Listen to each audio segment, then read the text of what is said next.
ଓଡ଼ିଆ ସାହିତ୍ୟ ସମ୍ମିଳନୀର ସ୍ୱନକ୍ଷତ୍ର ଉପଲକ୍ଷେ ସାହିତ୍ୟିକା ତଥା ମଣ୍ଡଳ ସହ ଶିକ୍ଷାଧିକାରିଣୀ ତପସ୍ୱିନୀ ସାହୁଙ୍କ ସମ୍ବୋଧନ।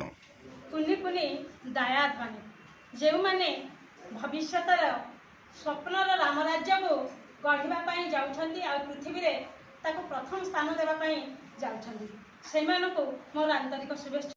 ଷଡ଼ଋତୁର ରାସସ୍ଥଳୀ ଏହି ଧରିତ୍ରୀ ବକ୍ଷରୁ ବିଦାୟ ନେଇଛି ରୁଦ୍ର ଉଦାସ ଗ୍ରୀଷ୍ମ। ବର୍ତ୍ତମାନ ଧରିତ୍ରୀ ବକ୍ଷରେ ଲୀଳା କରୁଛି କାଶ୍ୟ ହାସ୍ୟ ଲାସ୍ୟମୟୀ ବିଦ୍ୟୁତ୍ ଅପଘନା କଜ୍ଜଳ ଲୋଚନା ବର୍ଷା ଋତୁ। ଧାରାଶ୍ରାବଣର ବାରି ଢାଳି ଦେଇଛି। ଏଇଭଳି ଏକ ମାଇନ୍ଦ୍ର ମୁହୂର୍ତ୍ତରେ ଆଜି ପାଳନ ହେବାକୁ ଯାଉଛି ସ୍ୱର୍ଣ୍ଣକ୍ଷେତ୍ର କାହାର ନା ଓଡ଼ିଶା ଉତ୍କଳ ସାହିତ୍ୟ ସମ୍ମିଳନୀ ଏକାଡେମୀର, ଯାହାର ସ୍ୱର୍ଣ୍ଣକ୍ଷେତ୍ର ପାଳନ ହେବାକୁ ଯାଉଛି।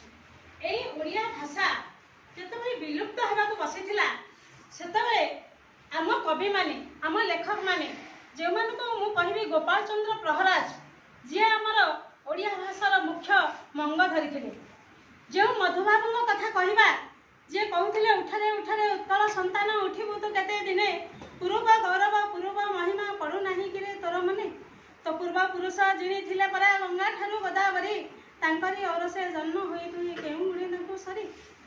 ମନେ ରଖନ୍ତୁ, ଏମିତି କବିମାନଙ୍କର କବିତା ଯେତେବେଳେ ଆମେ ପଠନ କରୁଛେ, ସେତେବେଳେ ଆମ ଭିତରେ କି ଉଦ୍ବେଳନ ଆସୁଛି ଯେ ଓଡ଼ିଆ ଭାଷା ଯେତେବେଳେ ବିଲୁପ୍ତ ହେଉଛି, ଆମ ମନରେ କ୍ଷୋଭ ଆସୁଛି ଯେ ଆମେ ଓଡ଼ିଆ ଭାଷାକୁ କେମିତି ଉତ୍ଥାନ କରିବା, ତା ଯେଉଁଠି ଭଟ୍ଟା ସୃଷ୍ଟି ହେଉଛି ତାକୁ ଆମେ କେମିତି ଆଗକୁ ବଢ଼େଇବା।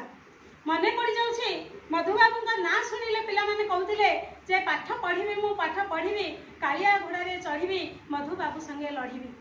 ଇଂରାଜୀରେ ଅଭିଜ୍ଞତା ମାନେ ଦକ୍ଷତା ଏତେ ଥିଲା, ଇଂରେଜ ତାକୁ ଦେଖିଲେ ଡରୁଥିଲେ।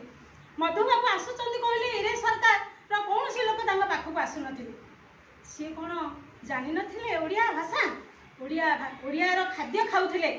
ଯେଉଁଠି ଆପଣମାନେ ଚତୁର୍ଥ କ୍ଲାସରେ ପଢ଼ିଥିବେ ମଧୁବାବୁଙ୍କ କଥା ଯେ କୁଙ୍ଗୁଳା ପିଲାମାନଙ୍କୁ ସେ କେମିତି ଦରିଦ୍ର ଗରିବ ଲୋକମାନଙ୍କୁ କ୍ଷୀର ବିକୁଥିଲା, ଗୋପାଳ ବୋଲି ତାଙ୍କର ଗୋଟେ ଚାକର, ପାଣି ମିଶେଇକି ସେଠି କେମିତି ମନା କରିଥିଲେ।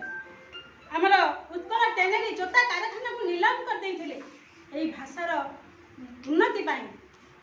ଯେମିତି ଓଡ଼ିଆ ଭଲରେ ବଞ୍ଚୁ, ଭଲରେ ଖାଉ, କେବଳ ଓଡ଼ିଆର ଧୋତି ଆଉ ସାର୍ଟ ପିନ୍ଧି ଯାହା ଜୀବନ ଅତିବାହିତ ହେଉଥିଲା।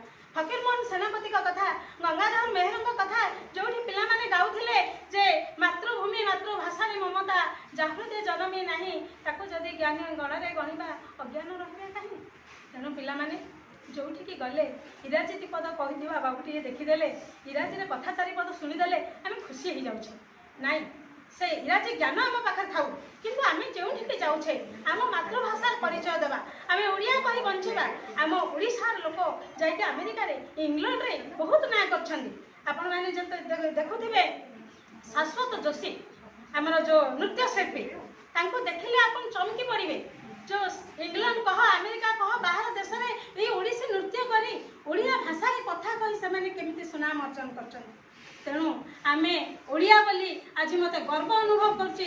ଯେଉଁ ଜଗନ୍ନାଥ ଭୂମିରେ ଆମେ ଜନ୍ମ ହୋଇଛନ୍ତି, ଯେଉଁ ଓଡ଼ିଶା ମାଟିରେ ଜନ୍ମ ହୋଇଛନ୍ତି, ସେହି ଓଡ଼ିଶାକୁ ବିଶ୍ୱ ଦରବାରରେ କେମିତି ପହଞ୍ଚି ସାରିଲାଣି, ସେ ତାକୁ କେମିତି ଆହୁରି ଉଜ୍ଜ୍ୱଳ କରିବା, ସେହି କଥା, ସେହି ସ୍ୱପ୍ନ ମୁଁ ରଖି ଏହି କୁନି କୁନି ଦାୟାଦ ମାନଙ୍କୁ, ଯେଉଁମାନେ ମୋ ଓଡ଼ିଶାକୁ ନେଇକି ପହଞ୍ଚେଇବେ ବିଶ୍ୱ ଦରବାରରେ, ଆଉ ସ୍ୱର୍ଣ୍ଣିମ ଅକ୍ଷରରେ ଲେଖା ହେବ ମୋ ଓଡ଼ିଶା, ମୋ ଜନନୀ। ଲକ୍ଷ୍ମୀକାନ୍ତଙ୍କର କବିତା ମନେ ପଡ଼ିଯାଉଛି, ଉତ୍କଳ ଜନନୀ କବିତା ତାଙ୍କର ଆମେ ପ୍ରତିଦିନ ପ୍ରାର୍ଥନାରେ ଗାଉଛେ। ସେହି କବିମାନଙ୍କର, ସେହି ଲେଖକମାନଙ୍କର ପୁସ୍ତିକା ଟିକେ ପଢ଼ନ୍ତୁ ଆପଣମାନେ, କୁନି କୁନି ଛୁଆମାନେ।